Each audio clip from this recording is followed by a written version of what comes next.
Salut à tous, c'est Elias, j'espère que vous allez bien. On se retrouve aujourd'hui pour une nouvelle vidéo. Cédric Doumbé vient de publier des vidéos de ses entraînements. Qui dit Cédric Doumbé à l'entraînement dit Cédric Doumbé devrait combattre dans les prochaines semaines, allez voir dans les prochains mois. En tout cas, ça sent très bon. Je veux justement me concentrer aujourd'hui sur l'avenir, la suite de la carrière de Cédric Doumbé. Quel adversaire est-ce qu'il risque d'affronter pour son deuxième combat au PFL? Je vais vous donner mon avis dans cette vidéo. Juste avant de commencer, abonnez-vous à ma chaîne si ça n'est pas encore fait. Vous êtes très nombreux à regarder mes vidéos sans être abonnés. Donc si ce n'est pas le cas, vous savez vraiment ce qu'il vous reste à faire. Activez la cloche pour recevoir les notifications et puis lâchez un pouce bleu, ça fait toujours plaisir. Alors déjà, ce qu'il faut dire, c'est que Cédric reste sur une performance tout simplement exceptionnelle à plus d'un titre. C'était le 30 septembre pour ses débuts au PFL Paris, pour les grands débuts aussi de l'organisation en France. Et honnêtement, il n'y avait pas moyen de faire mieux. J'étais présent sur place, le public a répondu présent.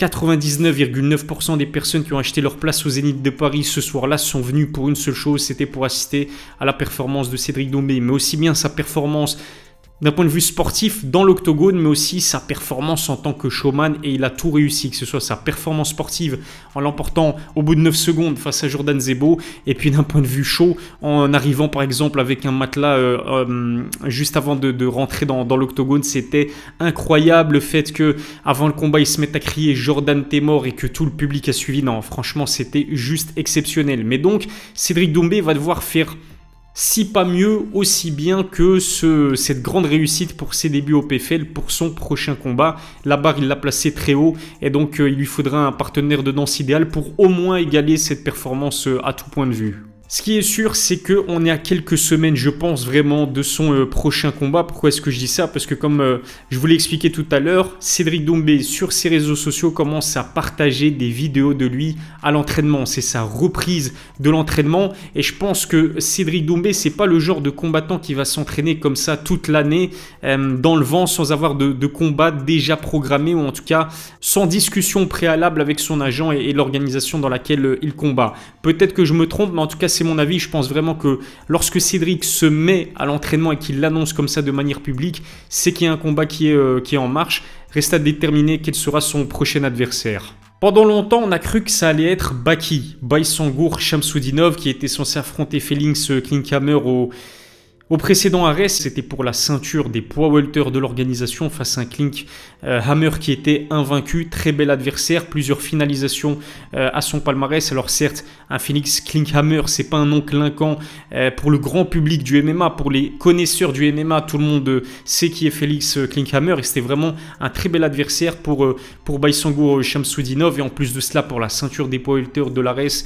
qui reste l'organisation numéro 1 du MMA en France. Soyons honnêtes 2 minutes, on voulait vraiment voir Baysangour décrocher la victoire face à Félix Klinkhammer de manière convaincante, prendre le titre à l'ARES et ensuite potentiellement affronter Cédric Doumbé. Malheureusement, ce combat à l'ARES n'a pas eu lieu. Vous connaissez l'histoire. Malheureusement, Baki n'a pas réussi à faire le poids. Il a raté la pesée d'un petit peu plus d'1 kilo et le combat a été purement et simplement annulé. C'est vraiment dommage, non seulement parce que je voulais voir Baki face à un adversaire aussi coriace et solide que Félix Klinkhammer, et aussi parce qu'encore une fois, en cas de victoire et en cas de titre à l'ARES, je pense qu'il y avait de grandes chances pour que Baysangour signe au PFL et affronte Cédric Doumbé. Imaginez ça dans un PFL Paris numéro 2, plus au Zénith, parce que le Zénith était très clairement trop petit pour accueillir le précédent événement, mais faisons ça à l'Accor Arena. Je suis convaincu qu'en quelques heures, ça aurait fait sold out, parce que là, avec un Baysangour Shamsudinov, Cédric Doumbé aurait eu pour le coup un vrai bon partenaire de danse. Pourquoi? Parce que Baki s'entraîne au MMA Factory et du coup c'est le disciple de Fernand Lopez. Fernand Lopez qui est le pire ennemi de Cédric Doumbé, je ne vous apprends absolument rien. Et puis parce que sportivement aussi, Baysangour c'est du très costaud. Il est invaincu après 8 combats dans un octogone, il est jeune, il est puissant, il est complet aussi, il a une très bonne boxe anglaise. Il sait amener ses adversaires au sol, c'est un combattant de type lutteur, mais quand même encore une fois mixé boxe anglaise et lutte. Sportivement, médiatiquement parlant, franchement, il n'y avait pas moyen de faire mieux qu'un Cédric Doumbé versus Baysangour Shamsudinov au PFL Paris numéro 2, au cas où Baysangour l'avait décroché cette fameuse ceinture. Mais là, avec l'annulation du combat, le fait que le combat contre Félix va sûrement être reprogrammé, je pense que malheureusement, ce sera trop tard. Le jour où Baki sera champion de la catégorie des poids welter de l'ARES, il me semble que ce sera trop tard pour organiser ce combat. En tout cas, pas en 2024. Je le pense honnêtement, puisque Cédric devrait se diriger ensuite vers le tournoi des poids welter du PFL.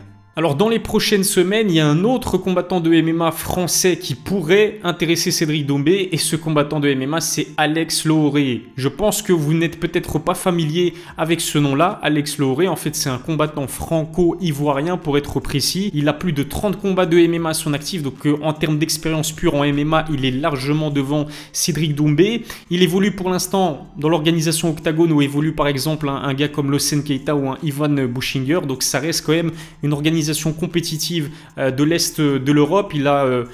Par exemple, il est passé par le Cage Warriors, donc ça reste quand même d'un point de vue sportif un adversaire plutôt intéressant, je trouve, d'un point de vue personnel pour Cédric Doumbé. Vous l'avez sûrement suivi, mais il se clash depuis quelques semaines sur les réseaux sociaux. Cédric Doumbé n'a pas aimé que visiblement Alex se compare à lui. Et puis Alex, via une interview accordée à la chaîne YouTube Pugila FR, Isma, si tu vois cette vidéo, je te salue.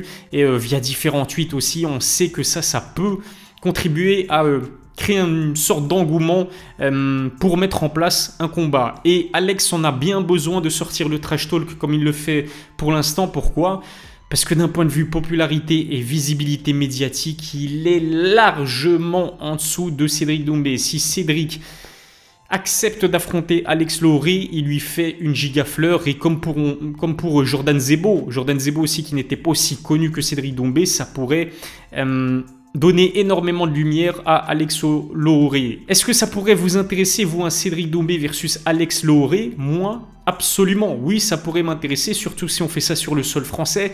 Après, faut être honnête aussi. Cédric Doumbé pourrait affronter même le plombier du coin, un boulanger. Il pourrait affronter n'importe qui. Tout le monde va se connecter, tout le monde va acheter le pay-per-view s'il y a un pay-per-view à acheter. Et il y a de nombreuses personnes qui vont acheter leur ticket pour assister au combat sur place. Pourquoi? Parce que Cédric Doumbé est une des sports de combat en France, et parce que c'est une personnalité au-delà des sports de combat qui est extrêmement populaire en France.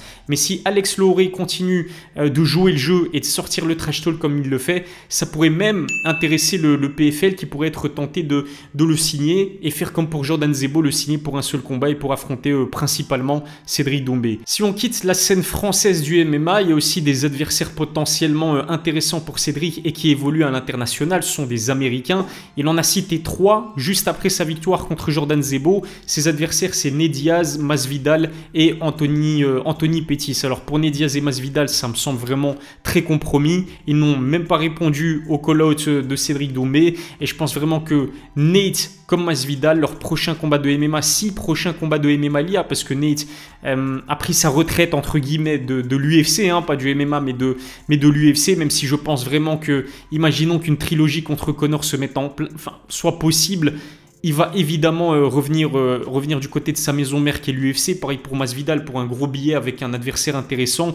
Évidemment, il va revenir à l'UFC, c'est sûr et certain. Je ne vois ni Masvidal ni Nate Diaz évoluer du côté du PFL. Donc ça écarte deux options intéressantes. Anthony Pettis, par contre, lui, a confié récemment dans une interview qu'il avait vraiment envie d'affronter Cédric Doumbé. Il a même dit qu'il était fan de sa carrière de kickboxing. Il a même été plus loin en disant que c'est un combat qui lui fait peur, mais dans le bon sens du terme, parce qu'il sait qu'il risque d'y laisser des plumes face à l'ex-multiple champion du monde qui est Cédric Doumbé. Donc Anthony Pettis, potentiellement ça peut se faire, même si je ne sais pas si vous êtes au courant, mais Anthony Pettis, qui a signé au PFL, évolue maintenant au Karaté Combat. Je crois qu'il y a un combat justement dans sa nouvelle organisation de Full Contact, hein, pour les personnes qui ne connaissent pas Karaté Combat, qui va se faire dans les prochains jours face à Benson Anderson. Et donc, est-ce que le PFL pourrait, je ne sais pas en fait comment ça s'organise contractuellement parlant, est-ce que c'est un contrat exclusif ou est-ce que Pettis peut toujours évoluer du côté du PFL? Si c'est le cas, pourquoi pas organiser ce combat-là dans la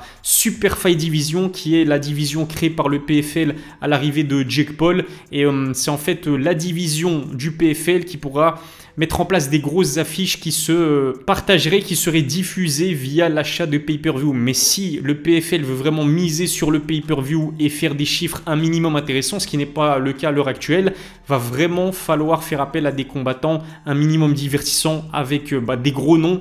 Cédric Doumbé versus Anthony Pettis, ça me semble être le cas. L'autre adversaire international que moi, j'ai absolument envie de voir affronter Cédric Doumbé, c'est Michael Venom Page, le Britannique, qui est agent libre, qui a combattu à plusieurs reprises au Bellator et qui, comme pour Anthony Pettis, a un style vraiment divertissant. Mais en plus du côté divertissant dans une cage, Michael Venom Page, lui, il est divertissant en dehors de la cage. C'est un showman, c'est quelqu'un d'arrogant, un petit peu comme Cédric Doumbé. Il est super arrogant, il n'hésite jamais à humilier ses adversaires lorsqu'il les affronte. C'est vraiment un showman, Michael Venom Page. Alors imaginez deux showmen, deux strikers de ce niveau-là comme Cédric Doumbé et Michael Venom Page s'affronter, pourquoi pas dans un PFL Paris, puisque Page est britannique, c'est pas loin de son Angleterre natale, donc ce serait vraiment tout bénef pour un deuxième PFL Paris, le fait d'avoir Cédric Doumbé qui affronte Michael Venom Page. L'autre option intéressante, ce serait potentiellement de combattre en boxe anglaise. Et oui, on a Cédric Doumbé qui, il y a quelques semaines, a indiqué qu'il était très chaud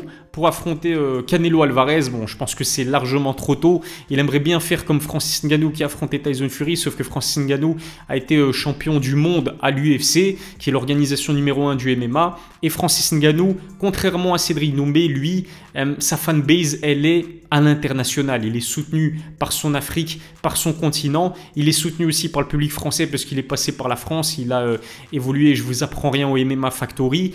Mais Francis Ngannou, contrairement à Cédric Doumbé, il jouit aussi d'une grosse popularité, notamment aux États-Unis, ce qui n'est pas encore le cas. En tout cas, c'est pas encore suffisant du côté de Cédric Doumbé. Donc, affronter un gars comme Canelo Alvarez, qui en plus de cela est l'une des plus grosses stars de la boxe anglaise, c'est pas pour tout de suite. Par contre, on a un Franco-Camerounais qui a répondu au fait que Cédric Doumbé voulait se tester en boxe anglaise, et c'est Kevin Lele Sadjo qui vient de remporter d'ailleurs son dernier combat. Il en est à 20 combats, 20 victoires, il est invaincu, et parmi ces 20 victoires, 18 par KO ou KO technique. Pour moi, c'est un combat beaucoup trop risqué pour Cédric Doumbé, même si on a vu que même lors de sa carrière au kickboxing, Cédric Doumbé a infligé des gros KO, notamment, principalement en fait, pour pas dire essentiellement avec sa boxe anglaise. Il a un très bon niveau de boxe anglaise, il a évidemment un niveau planétaire, mondial en kickboxing, mais un combat de boxe anglaise comme quelqu'un comme Kevin Lele Sadjo, qui est puissant en plus de cela, qui a l'expérience en anglaise que Cédric Doumbé n'a pas, le risque, il est trop important, et je pense que c'est... Est-ce qu'il se fera vraiment un chèque comme il pourrait se faire un chèque en combattant dans la Super Fight Division du PFL? Je ne suis pas convaincu. Pour moi, la boxe anglaise, c'est très clairement une étape potentielle pour la suite de la carrière de Cédric Doumbé. Mais il va falloir d'abord qu'il établisse son nom et son statut à l'international. Et une fois que ce sera le cas, en enregistrant des victoires au PFL, ça devrait être le cas. Une fois que c'est le cas, il pourra peut-être affronter un boxeur de renommée mondiale. Ce serait beaucoup plus intéressant. En tout cas, si j'étais le manager ou l'agent de Cédric Doumbé, je ne lui conseillerais pas de prendre le risque de se voir infliger une défaite face à un boxeur français, parce que je pense encore une fois que ça réduirait trop le champ des possibilités de Cédric Doumbé. Ce serait un combat suivi par un public trop local, c'est-à-dire le public français, et au risque en plus de cela de se voir infliger une défaite et de voir sa cote baisser en popularité, le risque est trop grand, et je pense que même financièrement, c'est pas intéressant pour un gars comme Cédric Doumbé. Donnez-moi vos avis dans les commentaires. Est-ce que vous êtes d'accord avec moi? Quel est le prochain adversaire que vous avez envie de voir Cédric Doumbé affronter, que ce soit au PFL ou que ce soit sur un ring de boxe anglaise? Merci de m'avoir suivi. Si ça n'est toujours pas le cas, abonnez-vous à ma chaîne YouTube, c'est super important. Permettez-moi d'atteindre les 130 000 abonnés dans les prochains jours ou les prochaines semaines. Je vous donne rendez-vous très vite pour une nouvelle vidéo. D'ici là, prenez soin de vous.